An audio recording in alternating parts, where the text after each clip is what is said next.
Daily bread Bible facts ప్రేక్షకులకు నా హృదయపూర్వక వందనములు.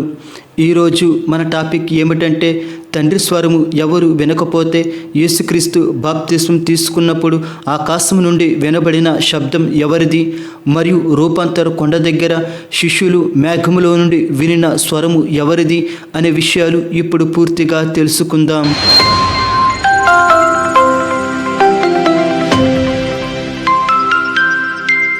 బైబిల్లో కొన్ని లేఖనాలు పరస్పర విరుద్ధంగా మనకు కనిపిస్తాయి, కానీ వాటిని మనం లోతుగా విశ్లేషిస్తే అవన్నీ ఒకటే అని మనకు అర్థమవుతుంది. అందులో భాగంగా ఒక లేఖనంలో తండ్రి స్వరం వినలేదు అని వ్రాయబడింది.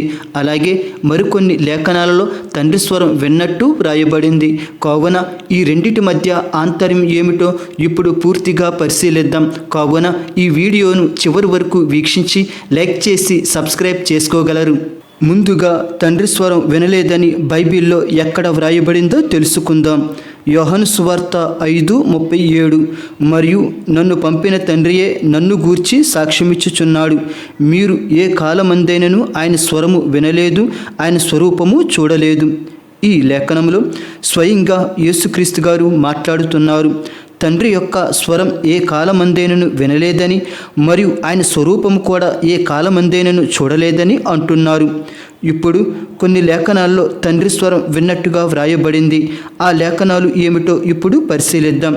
మత్తయి సువార్త 3:17 మరియు ఇదిగో ఈయనే నా ప్రియ కుమారుడు, ఈయన యందు నేను ఆనందించుచున్నానని ఒక శబ్దము ఆకాశం నుండి వచ్చెను. ఈ లేఖనం యేసుక్రీస్తు యోర్దాను నదిలో యోహాను చేత బాప్తిస్మం తీసుకుంటున్న సందర్భంలోనిది. అప్పుడు ఆకాశం నుండి ఒక శబ్దం వచ్చింది. ఆ శబ్దం తండ్రిదే. ఎందుకంటే యేసుక్రీస్తును నా ప్రియ కుమారుడు అని తండ్రి సంబోధించాడు. ఈ విధంగా ఆకాశం నుండి తండ్రి స్వరము వినిపించింది. అప్పుడు అక్కడ ఉన్న ప్రజలు ఆ స్వరమును విన్నారు. అలాగే మరొక లేఖనం చూద్దాం. మత్తయి సువార్త 17:5 అతడు ఇంకను మాట్లాడుచుండగా ఇదిగో ప్రకాశమానమైన ఒక మేఘము వారిని కమ్ముకొనెను. ఇదిగో ఈయన నా ప్రియ కుమారుడు, ఈయన యందు నేను ఆనందించుచున్నాను, ఈయన మాట వినుడని ఒక శబ్దము ఆ మేఘములో నుండి పుట్టెను. ఈ లేఖనం మోషే ఏలియాలు ఆత్మలుగా రూపాంతర కొండ దగ్గరికి వచ్చినప్పుడు శిష్యులైన పేతురు, యాకోబు, యోహానులు యేసుక్రీస్తుతో అక్కడ ఉన్న సందర్భంలోనిది. అప్పుడు తండ్రి స్వరం మేఘంలో నుంచి వినిపించింది. ఆ స్వరం ఏమిటంటే ఇదిగో ఈయన నా ప్రియ కుమారుడు, ఈయన యందు నేను ఆనందించుచున్నాను, ఈయన మాట వినండి అని తండ్రి శిష్యులకు చెప్తున్నాడు. అప్పుడు ఆ స్వరమును శిష్యులు విన్నారు. మేము ఆ స్వరం విన్నాము అని పేతురు తన పత్రికలో నిర్ధారించాడు కూడా. 2 పేతురు 1:18 మేము ఆ పరిశుద్ధ పర్వతము మీద ఆయనతో కూడా ఉండిన వారమై ఆ శబ్దము ఆకాశం నుండి రాగా వింటిమి. ఈ లేఖనం ప్రకారం పరిశుద్ధ పర్వతమైన రూపాంతర కొండ దగ్గర పేతురు, యాకోబు, యోహానులు ఉన్నప్పుడు ఆకాశం నుంచి తండ్రి యొక్క శబ్దాన్ని విన్నామని పేతురు తన పత్రికలో చెప్తున్నాడు. కావున ఆ ముగ్గురు శిష్యులు తండ్రి స్వరం విన్నారు. ఇందులో ఎటువంటి సందేహం లేదు. అలాగే మరొక లేఖనం చూద్దాం. యోహాను సువార్త 12:28-29 వచనములు తండ్రి నీ నామము మహిమపరచుమని చెప్పాను, అంతటా నేను దానిని మహిమపరిస్థితిని మరలా మహిమపరుతును అని ఒక శబ్దము ఆకాశం నుండి వచ్చెను.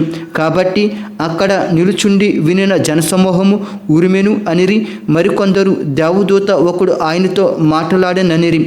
ఈ లేఖనం ప్రకారం ఆకాశం నుండి ఒక శబ్దం జనసమూహము విన్నారు.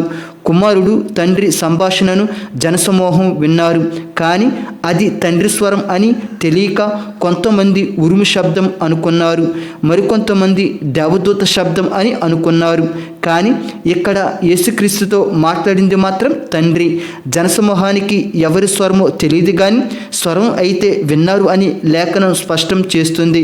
కావున జనసమూహం తండ్రి స్వరం విన్నారు. ఇప్పటి వరకు చూపించిన ఈ 4 లేఖనాలలో తండ్రి స్వరం విన్నట్టుగా వ్రాయబడింది. కానీ యేసుక్రీస్తు గారు మాత్రం ఈ లేఖనంలో మీరు ఏ కాలమందేనను ఆయన స్వరము వినలేదు అని తెలియజేశారు.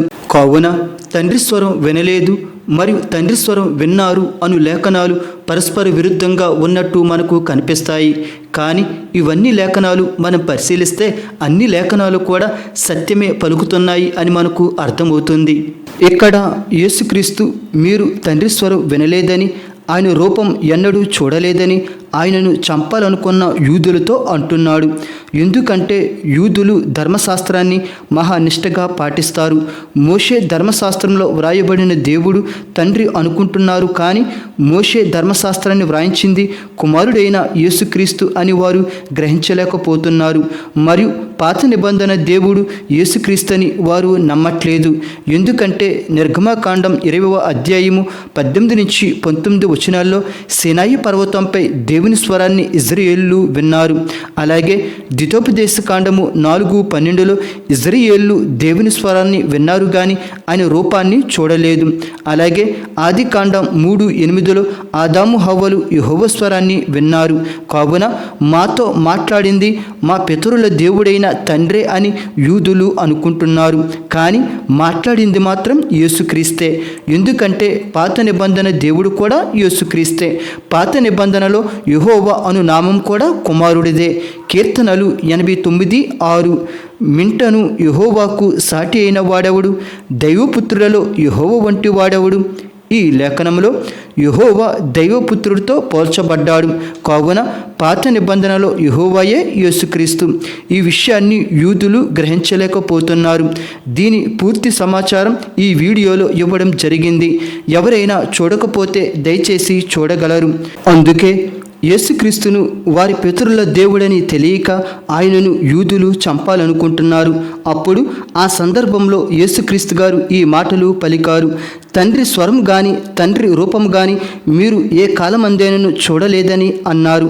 అంటే పాత నిబంధన భక్తులు కానీ అవిశ్వాసులు కానీ తండ్రి స్వరం ఆదాము కాలం నుంచి మీరు వినలేదని యేసుక్రీస్తు గారు అంటున్నారు.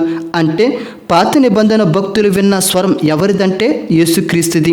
యేసుక్రీస్తే అనేక అవతారాలలో భూమి మీదకి వచ్చి పాత నిబంధన భక్తులతో మాట్లాడాడు. అలాగని తండ్రి స్వరమైతే కాదు. కానీ యూదులు మాత్రం పాత నిబంధనలో తండ్రి స్వరం అనుకుంటున్నారు కానీ కుమారుని స్వరం అనుకోవట్లేదు. అందుకే యేసుక్రీస్తును వారి పితరుల దేవుడు కాడని ఆయనను యూదులు చంపాలనుకుంటున్నారు. అందుకే యేసుక్రీస్తు గారు మీరు తండ్రి స్వరం ఏ కాలమందైనను వినలేదు, మరియు మీ పితరుల కాలం నుంచి మీతో మాట్లాడింది నేనే, నా స్వరమే విన్నారు తప్పించి తండ్రి స్వరం వినలేదని యేసుక్రీస్తు గారు స్పష్టం చేశారు. అయితే మరి తండ్రి ఎక్కడ ఉన్నట్టు, ఏం చేస్తున్నట్టు అంటే 1 తిమోతి 6:16 సమీపింపరాని తేజస్సులో ఆయన మాత్రమే వసించుచు అమరత్వము గలవాడై ఉన్నాడు.